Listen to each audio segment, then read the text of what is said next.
President Biden will head to Asia this afternoon in his first trip there since taking office. He's going to South Korea and then to Japan, meeting with leaders there to strengthen alliances in that region. The trip is happening amid rising tensions with Russia, of course, and with China and North Korea. NBC News correspondent Josh Letterman is following that part of the story. He joins us now. So, Josh, what specifically is President Biden hoping to accomplish on this trip to Asia?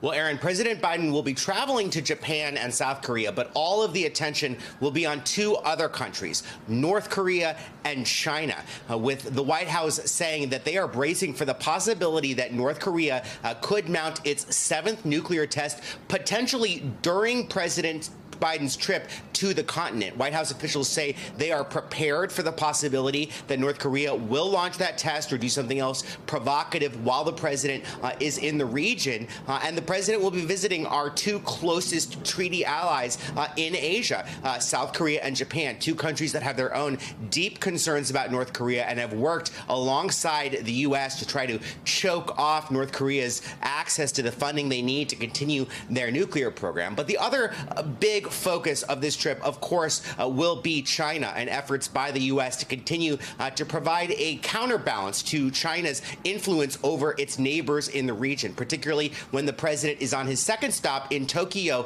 He will have a chance to meet with a group called the Quad that involves not only Japan, but also Australia as well as India, major democracies that have worked alongside the U.S. to really provide an economic alternative to China. And of course, one other message President Biden will be delivering, particularly to the Indians during that meeting in Tokyo, will be a call for them to do more to cut off Russia's access to financing as India has continued a close economic relationship with Moscow.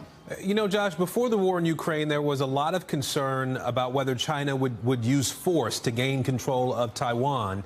As President Biden heads to that region now, how is the White House sort of managing that conversation or addressing that particular concern?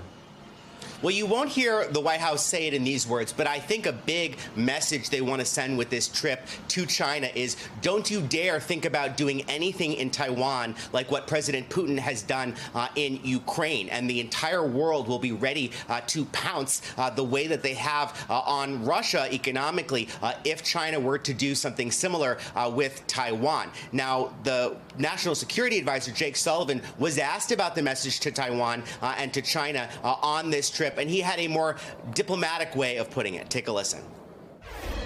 The message we're trying to send on this trip is a message of an affirmative vision of what the world can look like if the democracies and open societies of the world stand together to shape the rules of the road, to define the security architecture of the region, to reinforce strong, powerful, historic alliances. We think that message will be heard everywhere. We think it will be heard in Beijing. China always bristles when the U.S. brings up the issue of Taiwan, and in one indication of how closely the White House is monitoring and following those tensions, Jake Sullivan, the National Security Advisor, who we just saw, he spoke with his Chinese counterpart this week in anticipation of this trip to make sure the U.S. is keeping those lines of communication with Beijing open as well. Thanks for watching our YouTube channel. Follow today's top stories and breaking news by downloading the NBC News app.